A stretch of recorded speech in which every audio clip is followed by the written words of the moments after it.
Assalamualaikum warahmatullahi wabarakatuh. Kembali lagi bersama kami di Psikotalk pada hari Sabtu ini. Biasanya pada Psikotalk ini kan kami itu mengadakannya di jam 10 pagi ya teman-teman. Nah hari ini kami mengadakannya di siang hari nih teman-teman, bukan di jam pada biasanya. Nah pada Sabtu ini kita mendapatkan tema yang sangat menarik nih. Kita akan membahas tema tentang eh, membedah nih perilaku kriminal dalam pandangan psikologi. Nah, tidak lupa pula bersama dosen kita yaitu Bu Endang ya, selaku dosen Fakultas Psikologi dan juga Bu Endang ini bekerja di Dinas Pemberdayaan Perempuan dan Perlindungan Anak juga, Bu ya. Benar. Oh ya. Mm-mm. Nah, teman-teman, jadi yang jika ada pertanyaannya boleh disiapkan dari sekarang ya, teman-teman. Nah, Bu, ngomong-ngomong nih, Bu, Ibu baru pulang ya dari Aceh Timur ya, Bu ya.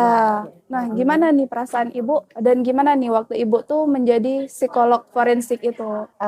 Gimana ya, kalau ditanya perasaan menjadi psikolog forensik itu sudah sepertinya panggilan saya sebagai seorang psikolog yang ingin di awalnya memberi yang terbaik untuk Aceh ini gitu ya. Sehingga saya kalau ditanya bagaimana perasaannya, sangat bahagia menjadi psikolog dan saya bangga. Apalagi saya seorang dosen di Fakultas Psikologi Muhammadiyah. Saya punya satu kebanggaan bahwa Muhammadiyah bisa loh menyumbang ilmunya untuk masyarakat di bidang, terutama di bidang kriminal. Dan ini biasanya Ibu nggak cuma di Aceh Timur Ibu ya, ada di mana lagi Bu biasanya Ibu kalau Ya, posisi karena saya juga berada di Dinas Pemberdayaan Perempuan Kota provinsi, situasi saya itu bisa mencakup 23 kabupaten bila kabupaten itu tidak mempunyai tenaga psikolog seperti saya ini. Nah, kebetulan Luk Semawe, Aceh Utara, juga Gayo Lues, dan kemudian Kota Banda Aceh Besar, dan beberapa kabupaten seperti kota juga Sabang gitu ya, yang lainnya juga ada Oh, gitu. jadi nggak harus di Banda Aceh Bu ya. Jadi Ah, ah, maksudnya dari kabupaten lain pun tetap bisa Bu ya iya, mendapatkan kayak perlindungan anak seperti psikolog seperti Ibu iya gitu Bu ya. benar.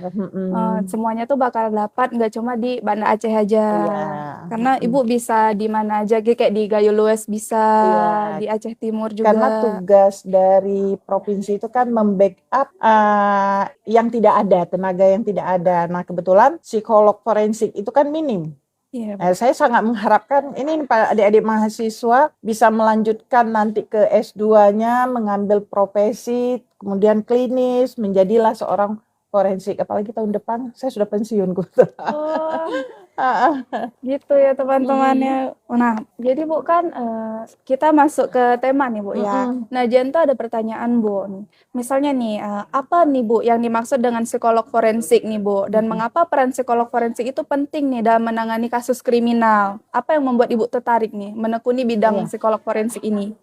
saya menjawab dulu ya. Di awal tahun 2010 banyak kasus dirujuk ke provinsi, kebetulan di di kantor, dan begitu kita melakukan pendampingan ke polisi ataupun ke Polda, ke Polresta, itu banyak korban menyerah, tidak mau melaporkan dia sebagai korban. Kenapa? Saat jaksa meminta harus dilengkapi dengan berkas psikologi, ternyata yang bisa melakukan itu rumah sakit jiwa. Nah, ini ternyata sampai ke rumah sakit jiwa mereka harus menginap 2 minggu kalau nggak salah saya.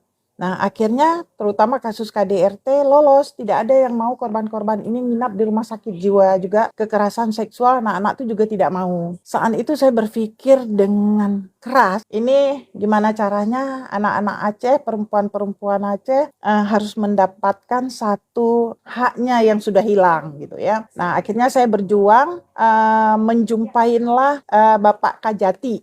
Waktu itu siapa ya? Saya lupa, udah lama, tahun 2012. Nah, saat itulah saya menjumpai Pak Kajati, dan oleh Pak Kajati saya memaparkan bahwa Dinas Pemberdayaan Perempuan punya seorang psikolog dan punya sertifikatnya berlabel psikologi forensik. Nah, kalau nggak salah saya waktu itu saya punya 18 sertifikat forensik itu. Nah, begitu saya paparkan, dan dibantu juga oleh orang Polda, dan ternyata pihak Polda itu pihak Kajati itu sangat senang. Oke Bu Endang, kita ACC Bu Endang. Jadi tidak usah pakai rumah sakit jiwa, hasil pemeriksaan psikologi dari Bu Endang sudah bisa kita gunakan. Oke, akhirnya nah proses itulah akhirnya berjalan. Nah, kalau ditanya tadi tentang kenapa nih peran psikolog ya, forensik itu penting dalam menangani kasus kriminal nih nah, Bu? terjawab ya. Penting karena mengingat tadi ada hal yang harus dilihat karena ilmu psikologi itu kan mempelajari perilaku ya.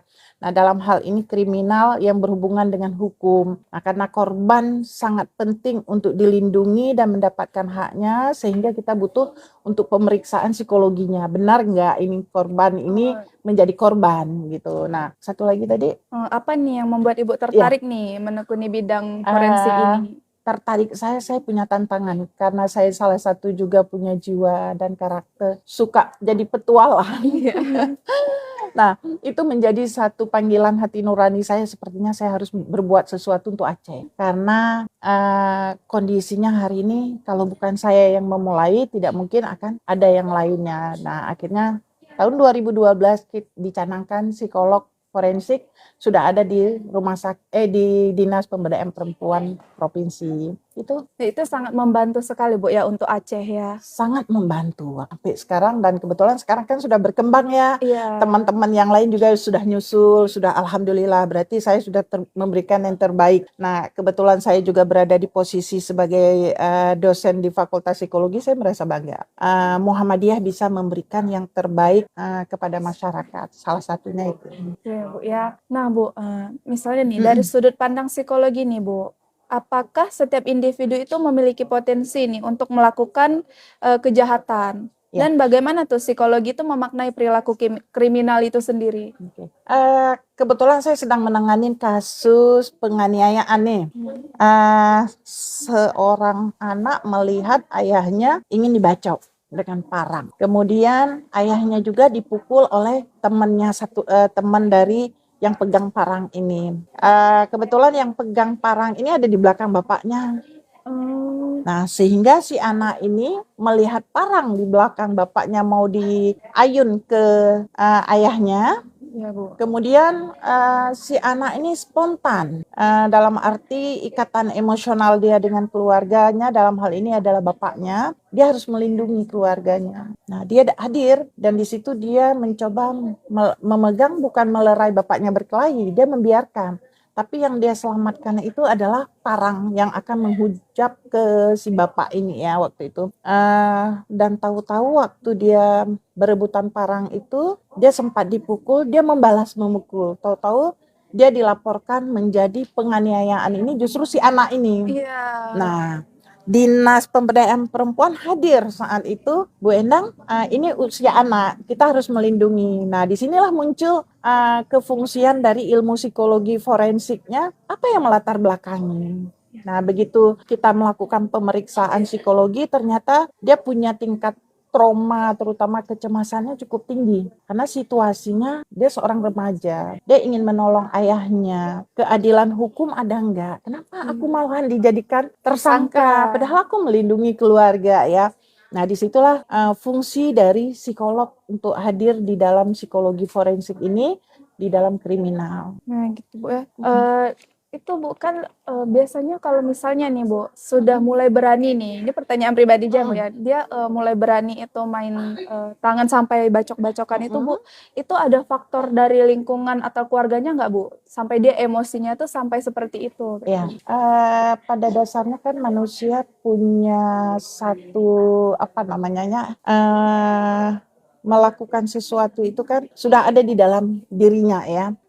Satu hal yang harus kita pahami emosional. Nah, tadi secara refleks dia melihat keluarganya misalnya, aku harus melindungi ayahku, sehingga kebetulan ini usia remaja. Usia remaja itu kan hero-nya itu muncul, dia harus melindungi, ini ceritanya. Apalagi remaja itu masa transisinya sangat labil ya, tingkat refleks dia berbuat juga tanpa berpikir keselamatannya segala macam. Nah, ini sangat dipengaruhi oleh situasi yang namanya emosionalnya juga. Dia refleks membantu ini ya, siapapun itu.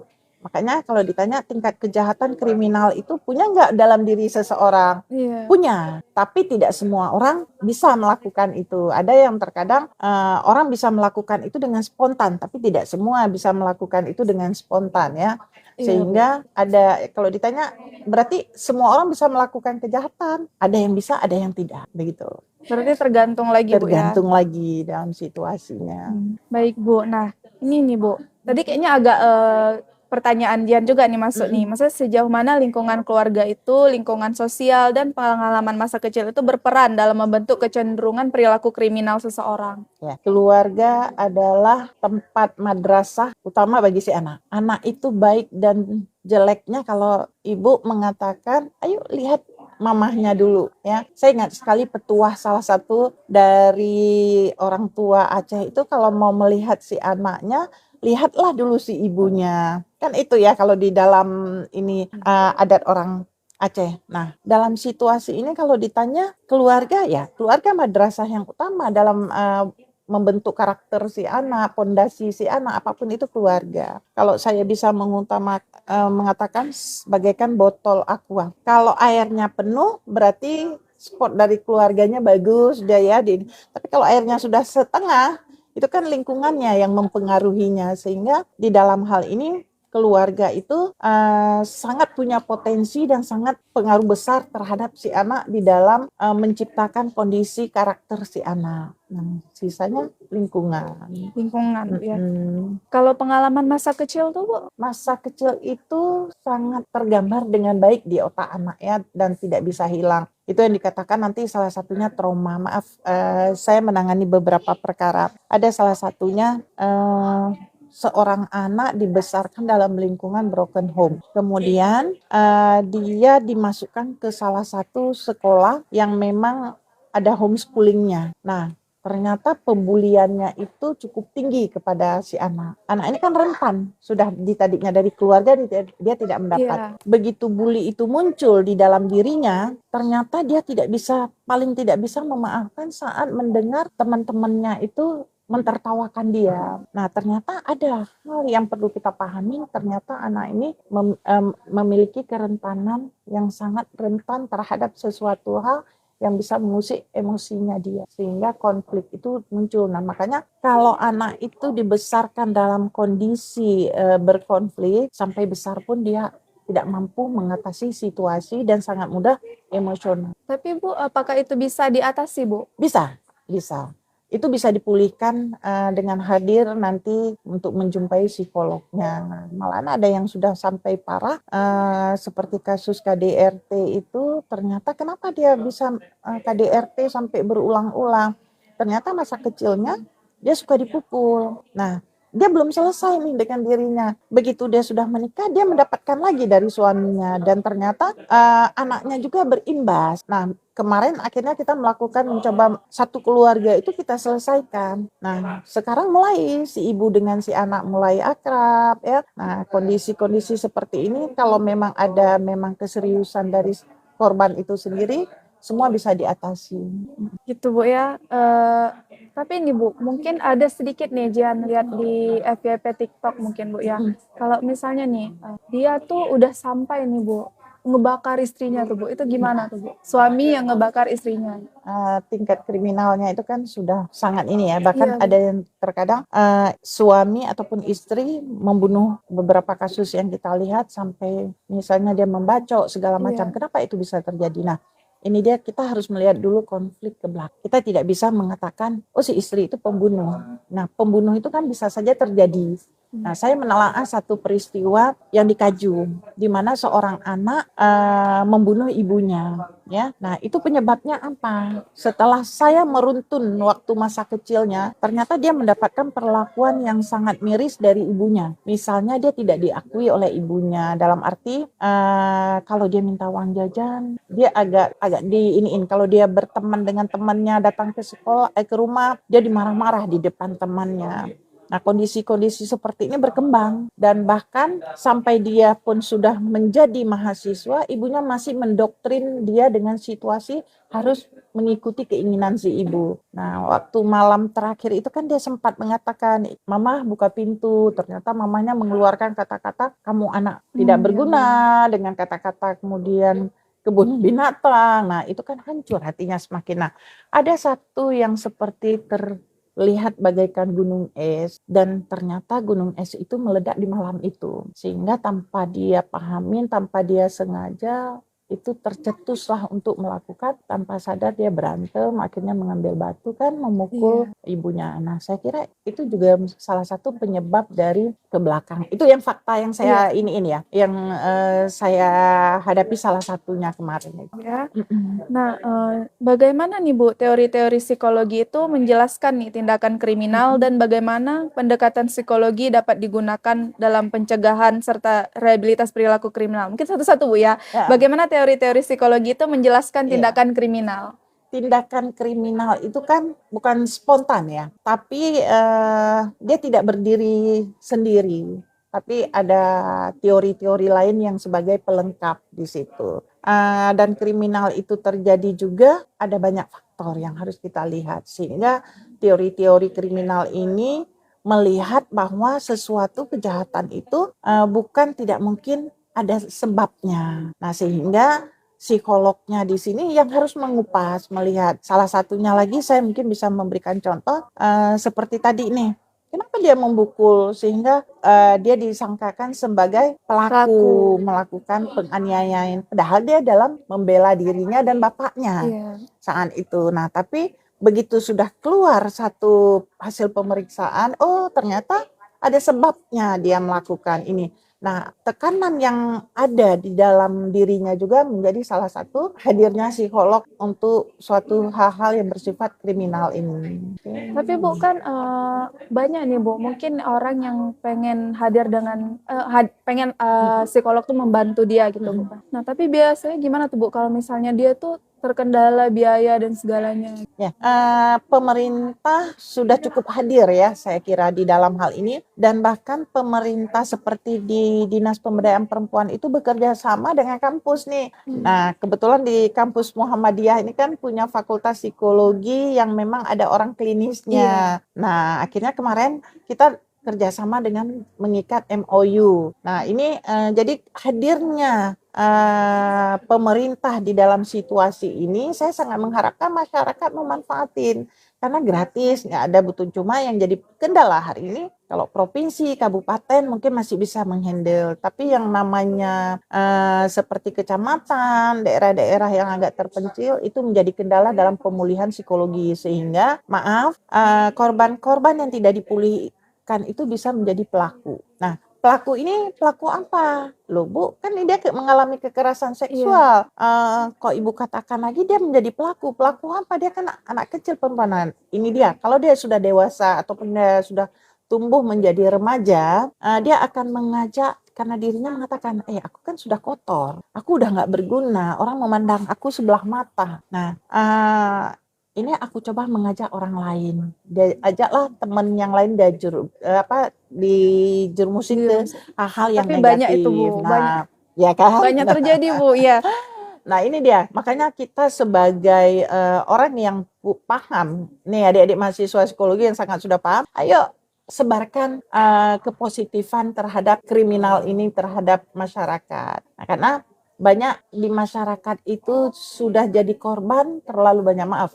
Saya bekerja sama dengan beberapa kabupaten, ternyata seperti Aceh Timur cukup tinggi tingkat kriminalitasnya itu terhadap korban-korban seperti ini. Kemudian Aceh Utara juga cukup tinggi, Lok Sumawai juga cukup tinggi, Aceh Besar juga sangat tinggi. Pertanyaannya, terus kriminal itu nggak terjadi di mana Bu? Nggak ada, semua ada di Semua ada Bu ya. 23 kabupaten ya. Nah, kondisi ini peran psikologi forensik, kebetulan juga saya dosen, saya selalu kan menyampaikan kepada mahasiswa, ayo kalian bisa kok menjadi corong penyelamat generasi mendatang. Iya. Hadir tahun berapa 2045 menjadi generasi emas ya, anak lahir Amin, dengan amin.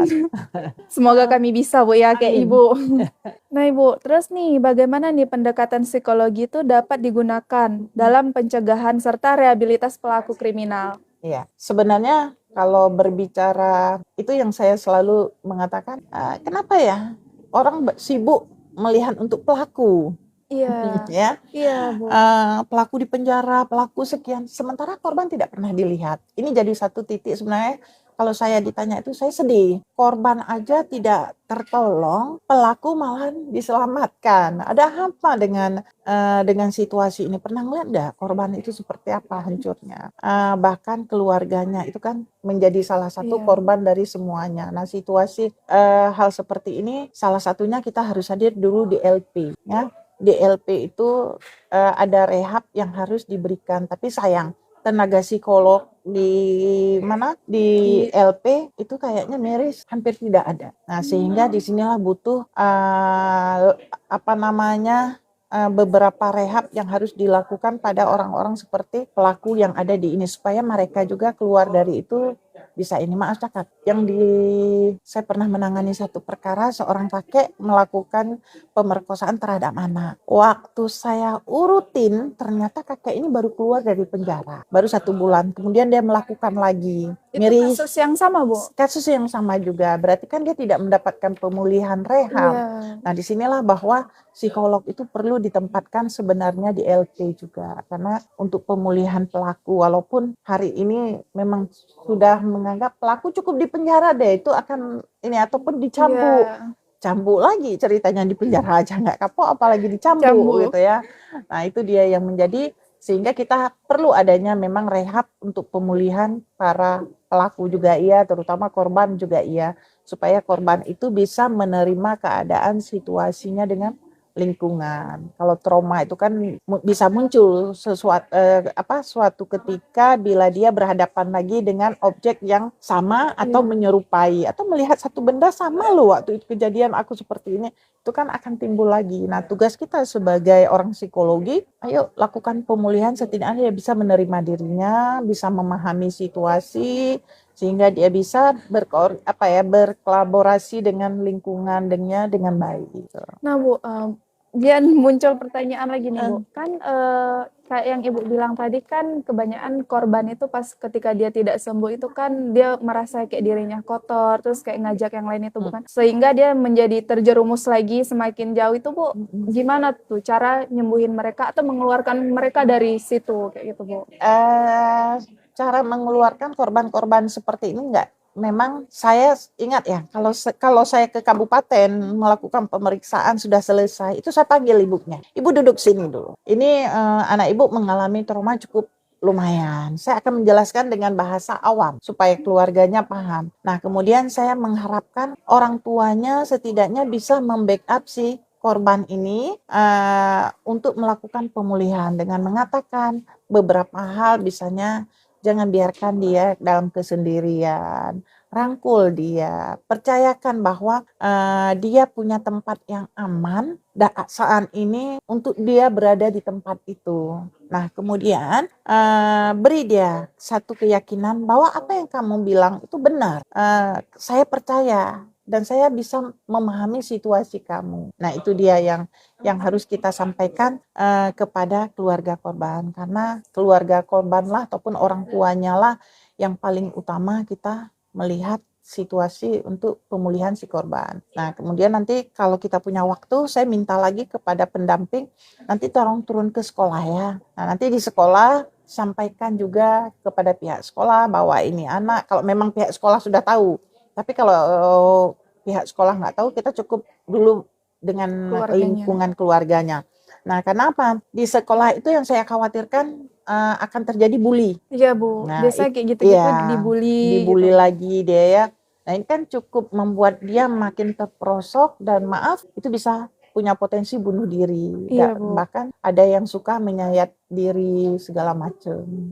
Nah Bu, terus tapi kan kebanyakan juga nih Bu, kalau misalnya nih pas sama psikolognya tuh mungkin orang tuanya tuh iya peduli, tapi setelah sampai rumah tuh tetap dibiarin tuh Bu, itu gimana Bu? Kalau itu karena saya katakan tadi kita punya pendamping, pendamping wajib mengontrol biasanya. Mengontrol turun ke lapangan ada nggak disampaikan. Bahkan kita juga bekerja sama dengan Dinsos. Nah, orang dinas sosial juga turun biasanya untuk melakukan apakah kami dari orang psikologi sudah menyampaikan ini, ada nggak dijalanin. Iya Bu. Nah, kalau tidak ada, nanti akan disampaikan oleh pendampingnya berikutnya lagi. Gitu.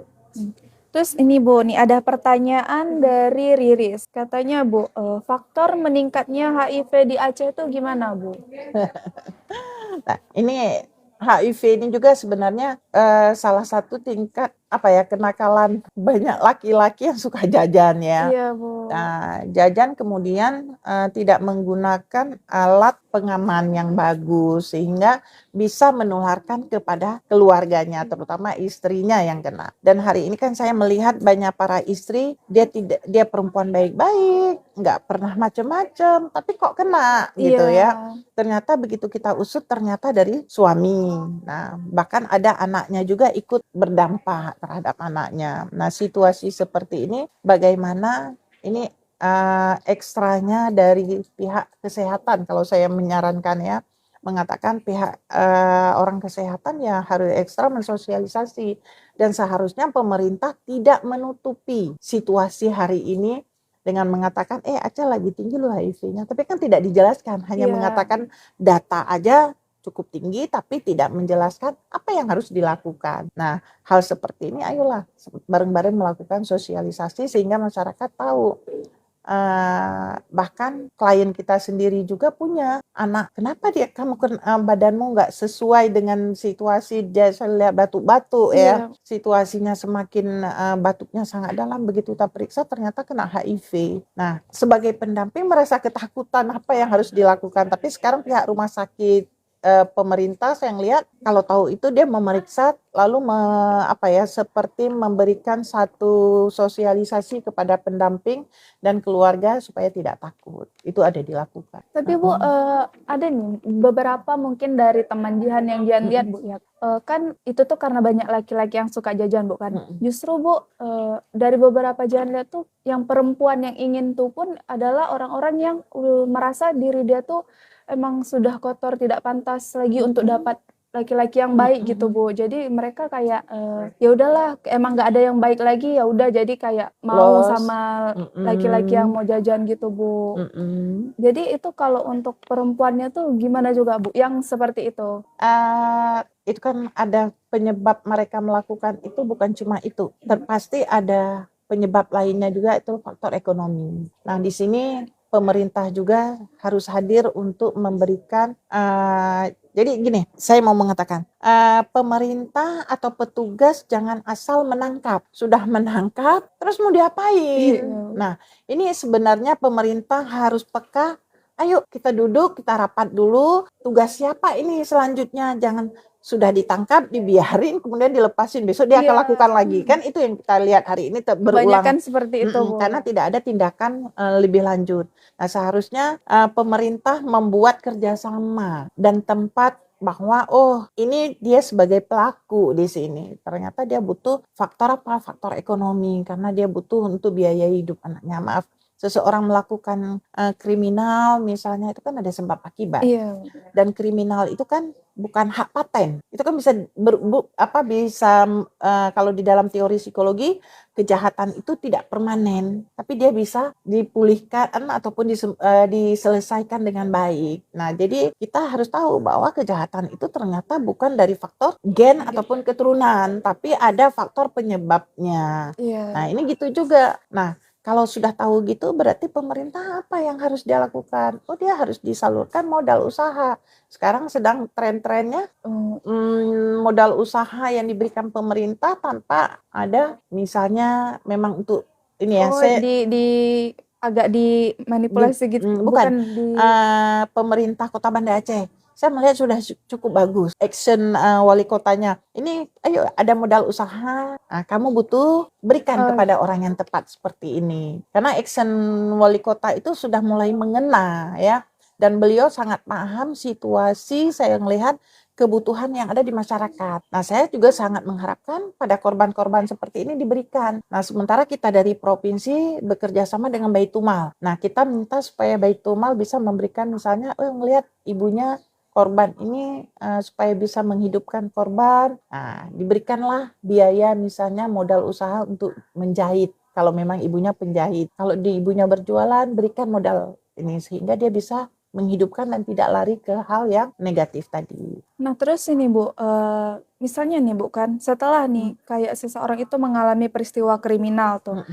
reaksi psikologis apa Bu biasanya yang sering muncul nih pada korban nih, meskipun nggak bisa dilihat secara langsung? Iya, contoh kemarin, persis saya KC Timur itu, begitu saya periksa kok muncul ya di alat pemeriksaannya saya itu ada manipulatif yang dilakukan oleh korban. Saya bertanya kembali sama dia, kamu berbohong. Sebenarnya kisah yang kamu cerita itu tidak seperti itu. Saya kepingin kamu menceritakan sesuatu. Nah, bukan berarti dia jahat. Bukan berarti dia pembohong. Tapi apa? Ada trauma yang menyebabkan dia menjadi stres, takut yang berlebihan, cemas juga yang cukup tinggi. Sehingga dia melakukanlah manipulatif itu. Tapi manipulatif yang dia lakukan itu adalah bersifat positif. Tidak untuk negatif. Hanya mempertahankan dirinya. Ini kalau aku jujur-jujur kali nanti enggak, ibu ini entah apa ya. Dia kan tidak punya rasa percaya diri terhadap orang lain ataupun lingkungan. Ya, dia tidak mengenal kita. Nah, makanya kita harus paham benar dengan situasi korban. Nah, karena korban seperti ini tingkat traumanya bisa muncul menjadi PTSD, kemudian tingkat kecemasannya juga bisa tinggi, depresinya juga bisa ini sehingga mereka terkadang bisa bunuh diri. Nah, ini yang terkadang korban bahkan bisa selain manipulatif itu diem. Iya Bu. Ya, diem ini sehingga dia nggak mau ngomong, apapun ditanya dia diem. Nah, kondisi seperti ini biasanya kita harus paham. Diemnya dia berarti belum yakin dengan kita. Nah, sebagai psikolog, ayo gunakan teknik membuat dia lebih nyaman, menciptakan suasana kenyamanan buat dia, keyakinan bahwa psikolognya bisa dipercaya, hadir untuk dirinya, sehingga dia bisa menceritakan. Dan selama ini saya dalam menghadapi kasus-kasus seperti korban-korban yang mengalami tingkat diem dengan mengisolasi mulutnya, kemudian memanipulatif, semuanya bisa selesai. Nah, kalau diam gitu bukan kayak diam dia menarik diri itu kayak makna sikap tersebut itu bagi psikologi itu gimana Bu pada korban? Saya memaknakan bahwa ada yang membuat dia trauma dengan seseorang. Sehingga dia tidak yakin dengan lingkungan yang baru dia jumpai. Sehingga dia menganggap semua orang ternyata nggak bisa saya percayain. Karena orang yang saya percayain aja sudah merusak diri saya. Ya. Nah, apalagi orang ini yang baru saya kenal. Jadi ya sudah, mendingan saya diem. Nah, ini dia situasi itu. Kita sangat paham dengan situasi seperti itu. Nggak boleh menjas langsung. Oh, ini bohongnya banyak sekali. Ya, itu yang nggak boleh. Nah, gini Bu, kita mungkin sebagai psikolog, Ibu sebagai psikolog forensik Bu kan ada tuh korban yang mungkin mohon maaf cakap tuh misalkan dia pelecehan Bu atau kekerasan itu sudah oleh pamannya atau misalnya kakeknya itu sudah berkali-kali. Nah, kebanyakan bukan orang itu menganggap bahwa kalau sudah berkali-kali berarti dia yang mau gitu Bu. Tetap yang si korban ini bukan korban. Nah, itu kita sebagai psikolog tuh Bu, gimana cara menanggapinya orang yang seperti itu? Iya, yang harus kita pahamin, kekerasan seksual itu pelakunya biasanya orang terdekat. Nah, apalagi seperti ayah kandung, paman, kakek, itu sering terjadi ya. Ada apa? Kok bisa sampai berkali-kali dia diem aja? Berarti dia sudah menikmati nih ya. Iya, berarti suka sama suka kan kebanyakan orang seperti itu Bu. Iya, tapi kenyataannya begitu kita periksa dengan alat pemeriksaan psikologi menggunakan alat battery test, ternyata kita menemukan ada relasi kuasa yang dimainkan oleh pelaku terhadap korban sehingga korban tidak berdaya. Jadi dia tahu tempat-tempat kapan dia bisa menekan si korban. Maaf, semua di bawah ancaman. Misalnya dia dengan mengatakan, si pelaku mengatakan, ini jangan bilang sama mamamu ya, kalau bilangin kamu saya bunuh. Atau mamamu yang saya bunuh. Dia ngelihat ini si bapaknya atau kakeknya sangat sayang sama ibunya. Ini kebunuh. Apalagi hari ini tingkat kekerasan seksual itu banyak sekali juga dilakukan oleh ayah tiri. Cukup tinggi. Sampai mengkhawatirkan saya ibu-ibu ini yang punya anak perempuan yang masih kecil jangan menikah deh. Dulu selesaikan dulu ini karena banyak akhirnya yang kejadian anaknya yang diperkosa ya. Itu rata-rata oleh bapak tiri sekarang cukup tinggi. Nah, kondisi inilah yang akhirnya dia bukan bukan apa namanya? Bukan mau, bukan suka sama suka, tapi ada relasi kuasa yang dimainkan oleh tersangka terhadap korban sehingga korban tidak berdaya. Ini yang biasanya Iya, terjadi. sering terjadi, Bu. Iya. Nah, relasi kuasa ini sangat tidak menguntungkan bagi si korban. Sehingga si korban pasrah, diem, tidak bisa ngomong Iya. apapun. Nah, kejadian itu terjadi, misalnya saya coba cerita, salah satunya baru-baru ini seorang anak. Dia diperkosa dari umur dia SD sampai dia sekarang sudah SMA. Begitu dia punya pacar, dia cerita curhat sama pacarnya. Ternyata pacarnya ini memberikan dia satu dukungan. Kamu harus lari, kamu harus laporkan ini ke polisi. Nanti saya bantuin. Nah, di situ dia baru berani. Karena pacarnya ini memang tulus ya, jadi dia bisa percaya. Tapi apa orang di luar sana punya pemikiran seperti pacarnya ini? Iya. Enggak, karena nggak tahu masalah. Nah, ternyata si anak ini memang nggak berdaya saat menghadapi situasi dengan ayahnya, dengan abangnya, ataupun dengan siapanya. Nah, ini yang jadi sekarang permasalahan. Jadi bukan, jangan sekali menjas ya kalau saya Iya, mengatakan, dan sekali-sekali menjas mengatakan, ayo memang suka sama suka dia Iya. Nah, itu kalimat itu yang Sering. akhirnya kan si korban makin Jadi dia semakin diam juga kan, Bu, kan. Kayak tidak betul. mau menceritakan yang sesungguhnya. Mm-mm. Karena kebanyakan juga kayak masyarakat pasti menganggapnya kayak, oh sudah berkali-kali udah suka sama suka gitu, Bu. Ya, benar. Nah, Bu, misalnya nih, ketika ada salah satu teman sih, Bu, kan. Dia tuh pelecehan sama sama pamannya gitu, Bu. Nah, sehingga gara-gara itu tuh dia menjadi trauma dengan laki-laki dan sekarang itu pacaran dengan perempuan, Bu. Nah, itu gimana tuh, Bu? Apanya dulu ini gimana? Gimana tanggapan Ibu sebagai kayak Ya, psikolog? saya sangat mengkhawatirkan situasi ini ya. Seharusnya dia bisa keluar dari lingkaran itu, karena lingkaran itu tidak bagus. Nah, dalam arti tidak semua laki-laki yang dia lihat itu sama seperti itu. Sebenarnya salah satunya dia harus memang kembali ataupun menjumpai psikolog untuk melakukan pemulihan psikologinya supaya dia tidak mengalami hal yang serupa lagi. Ini kan sepertinya jatuh dari tangga, akhirnya tertimpa tangga lagi ya. Nah, kan itu tidak menyelesaikan masalahnya. Nah, satu-satunya cara hadir, lakukan pemulihan psikologi kepada psikolog yang dia anggap yakin gitu. Ya, karena dia sudah mencoba, Bu, kan untuk menjalin hubungan dengan laki-laki nih, Bu. Tapi memang tidak bisa kayak gitu. Iya, makanya konsultasi dulu ataupun ikutin terapi dulu ke psikolog. Apa langkah-langkah yang harus dia lakukan? Saya khawatir juga laki-laki yang dia dapatkan itu bukan laki-laki yang memang dianggap sama apa ya? Istilahnya dia itu kan belum selesai dengan dirinya. Tahu-tahu pergi pacaran. Pacaran itu kan belum tentu bisa menyelesaikan semuanya. Tapi kalau saya menyarankan setiap orang itu punya masalah masa lalu, selesaikan dulu ke psikolog. Nah, kalau dia sudah menyelesaikan berarti dia sudah aman. Nah, baru dia nanti bisa membangun hubungan yang baru dengan pasangannya. Ya. Nah, Bu, ada yang bertanya nih dari Ibu, bagaimana nih bagi kami yang berminat terjun ke bidang yang sama dengan Ibu nih? Mungkin ada panduan karirnya nggak atau gimana, Bu? Kuliah di Fakultas Psikologi, ngambil nanti jurusan klinis, Jangan lupa. S2 ngambil profesi ya. Profesi ya, Bu. Nah, nanti daftar di HIMSI sebagai orang forensik. Dan kalau ada apa-apa, perkenalkan diri. Kalau Ibu sangat senang ada penggantinya. Ibu tahun depan apalagi sudah pensiun. Iya, Bu. Jadi untuk teman-teman yang ingin masuk jadi mahasiswa Fakultas Psikologi, bahkan pengen nih, jadi pokoknya pengen jadi mahasiswa psikologi dan bertemu dengan Bu Endang ya. Pasti akan ketemu dengan Bu Endang kalau misalnya ambil peminatannya klinis gitu, Bu ya. Nah, jika ingin bertemu dengan Bu Endang, maka jadilah mahasiswa Fakultas Psikologi Unmuha, teman-teman. Nah, Bu, ada yang tanya juga nih. Bu, selama Ibu biasanya berapa lama korban atau pelaku baru terbuka untuk bercerita nih? Dalam pemeriksaan psikologi biasanya Ibu melakukan 1 hari, dari pagi sampai sore, bahkan terkadang malam. Atau terkadang sampai 2 hari. Nah, jadi di dalam pemeriksaan psikologi Ibu tidak langsung mengajak mereka ngobrol tentang masalah pengalaman yang sangat jelek masa lalunya itu, tapi Ibu melakukan pemeriksaan psikologi.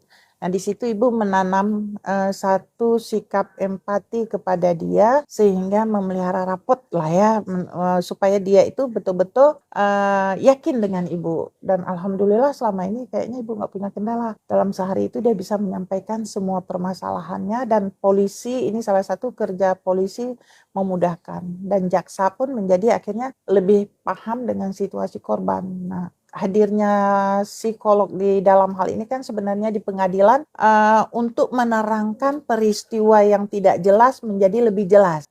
Kalau kita menggunakan saksi mata, itu kan belum bisa menjelaskan. Terkadang kan kalau dia agak sedikit diancam nih, saksi ini kan bisa buyar. Iya. Nah, hakim kan akan salah mengambil keputusan.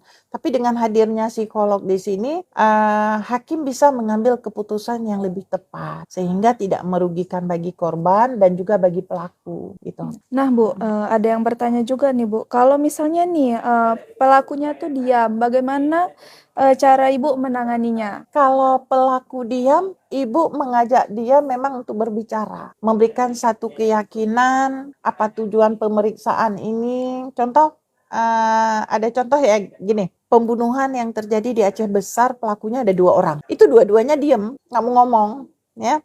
Yang satu tinggi, yang satu kecil. Tapi kemudian ibu coba mengatakan yang terbaik untuk dia, melakukan pendekatan, tidak menyudutkan dia, tidak pernah menyalahkan dia sebagai pelaku. Saya tidak pernah mengatakan, oh kamu salah karena kamu membunuh. Tidak. Tadi kita menggunakan teori psikologi lagi tadi, bahwa itu sesuatu itu terjadi siapapun bisa, ya. Iya. Kejahatan itu bisa muncul. Nah, ternyata waktu ibu menyampaikan kalimat dengan baik dan bisa memahami situasi, dan ibu bisa menciptakan rasa aman, rasa nyaman, kemudian tidak apa ya, dia butuh pengakuan bahwa yang saya lakukan ini loh sebenarnya, saya itu nggak salah. Nah, walaupun dia membunuh itu salah, tapi kan belum tentu dia salah, ada alasannya. Ternyata dia tidak ada niat membunuh. Saat itu dia cuma membekap mulutnya korban, karena korban berteriak. Karena dekapan mulutnya itu terlalu kencang, dia meninggal. Korban ini, dia pun tidak tahu itu, dia kira pingsan, lari. Tahu-tahu besoknya udah innalillahi wa inna ilaihi raji'un. Tetangga, meninggal loh orang kemarin. Nah, berarti kan kondisi-kondisi seperti ini jangan langsung menjudge orang. Itu yang paling penting. Lihat dulu, ciptakan lingkungan yang betul-betul nyaman, sempurna, sehingga korban ataupun pelaku itu, ibu ini tidak menyalahkan kita. Malahan di dalam satu proses pemeriksaan psikologi, ibu tidak pernah menyampaikan bahwa kamu manusia yang paling tidak benar loh. Enggak. Contoh pembakaran salah satu Dayak di Aceh Besar tuh ya, pembakaran Dayak. Itu ternyata waktu ibu mengatakan, ibu nggak mengatakan kamu itu manusia yang paling nakal, sampai sekolah aja kamu bakar, nggak mengatakan itu. Tapi dia dengan leluasa menceritakan, saya bakar Dayak itu juga nggak mau ngomong itu di awal, tapi menanam raport yang bagus, mengatakan kenyamanan bagi dia merasa tidak dibully. Ibu ini mau mendengar saya, mau memahami situasi. Oh, ternyata saya membakar Dayak itu karena saya mendapat bully. Karena bullying. Iya, dari teman-temannya gitu. Tapi itu bukan mungkin untuk yang remaja-remaja Bu ya. Kalau misalnya nih, gimana cara Ibu menangani untuk misalnya korbannya itu anak yang masih 2 tahun, mungkin 3 tahun. Nah, itu gimana tuh Bu? Kan kalau untuk menjelaskan gini kan mereka belum terlalu paham Bu ya gitu. Kemarin di Aceh Timur kebetulan anak umur 3 tahun. Saya juga menggunakan teknik saya sendiri sebagai psikolog forensik, dan itu saya ikut pelatihan waktu itu. Pelatihannya itu saya kebetulan menggunakan punya salah satu si Robert gitu ya. Jadi saya sebagai psikolog itu bukan manusia yang duduk feminim, yang cantik, tidak menjaga marwah, nggak boleh gitu kalau menjadi psikolog forensik. Tapi di dalam itu saya harus berguling-guling dengan dia, mengikuti perintah dia, saya harus menjadi sahabat seusia dia, walaupun saya sudah menjadi nenek-nenek nih. Tapi saya saat itu harus bisa menjadi sahabat dari dia. Nah, begitu saya menjadi sahabat, saya mulai bercerita kepada dia. Apa yang kamu alamin dengan salah satu kejadian, kebetulan yang pelakunya itu Wawaknya, sama Wawa. Dia mulai mulai bercerita dengan nyaman. Paham nggak kita dengan situasi dia? Kemudian saat dia bercerita itu saya mengatakan, kamu hebat loh. Kamu bisa bercerita, menyampaikan semua itu. Nah, alat pemeriksaan psikologi itu adalah pendukung utama untuk mengatakan bagaimana kondisi psikologi dia. Nah, misalnya mengatakan tumbuh kembang dia sebagai anak itu seperti apa. Dia bisa nggak diajak paham dengan memahami perbedaan kata, berhitung, itu harus dilihat semua. Nah, makanya saya bilangin, kalau kepingin sekali tahu, kuliah di Fakultas Psikologi Unmuha. Jangan lupa teman-teman. Nah, ada yang bertanya juga nih, Bu. Bu, kasus paling berat yang pernah Ibu tangani itu apa, Bu? Apa ya? Sepertinya semua berat. Cuma saya menjalankannya dengan penuh kehati-hatian ya. Saya nggak boleh ceroboh. Saya harus benar-benar melihat sesuatu itu dengan kondisi keadaan. Nah, situasi ini saya pernah diberatkan dalam situasi saat orang yang begitu saya kenal bagaikan anak saya, dan itu memang karena dia pernah menjadi siswa saya, jadi saya menganggap itu anak saya ya, dan saat itu dia sebagai pelaku. Di satu sisi itu menjadi satu dilema, seakan-akan saya yang memasukkan dia ke penjara, padahal tidak.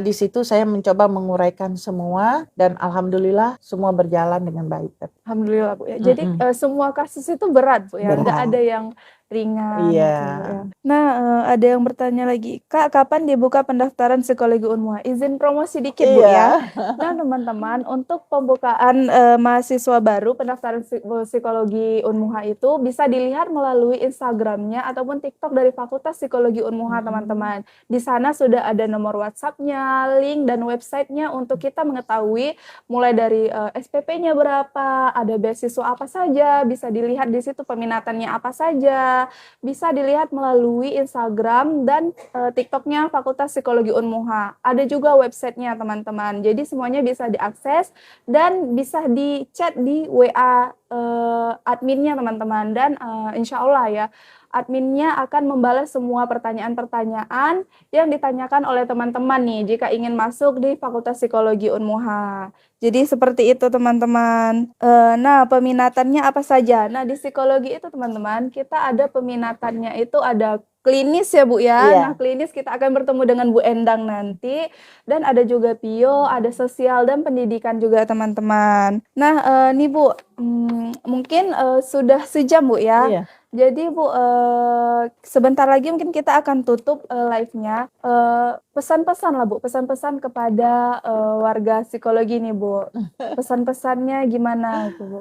Iya, saya cuma pesan kepada warga yang peduli terutama ya dengan situasi saat hari ini sangat harus berhati-hati, lindungi keluarga, lindungi lingkungan kita. Kalau kita tidak mampu melindungi lingkungan, berarti keluargalah yang harus kita selamatkan. Dan di dalam ini saya sangat mengharapkan adik-adik, terutama adik-adik mahasiswa Fakultas Psikologi itu bisa menciptakan lingkungan yang aman, kemudian berikan validasi pada korban-korban apa yang sudah terjadi, di mana validasi itu pengakuan bahwa dia adalah betul korban, dia tidak mengada-ada, ya, sehingga kenyamanan yang kita berikan itu membuahkan hasil kepercayaan dia terhadap kita, dan korban bunuh diri terutama pada tingkat mahasiswa itu yang saya khawatirkan akan meningkat.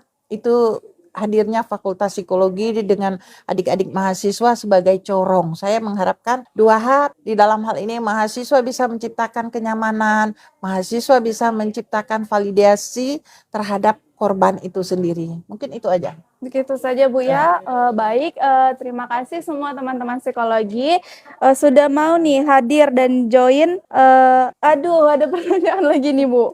Mungkin satu kali lagi ya kami akan menjawab. Cara daftar HIMSI itu gimana Bu? Nah, kebetulan anggota HIMSI itu ada nanti di Pak Barmawi ya, ketua HIMSI-nya. Coba nanti cari kontaknya ataupun ke Fakultas Psikologi Muhammadiyah. Nah, gitu ya teman-teman. Jadi sudah 1 jam nih waktu kita bersama dengan Bu Endang ya, Iya. selaku dosen psikologi forensik Universitas Muhammadiyah Aceh, khususnya Fakultas Psikologi. Baik teman-teman, terima kasih semuanya. Sampai jumpa nih di Sabtu depan dengan narasumber yang berbeda, dengan tema yang berbeda, dan juga tema yang sangat menarik tentunya.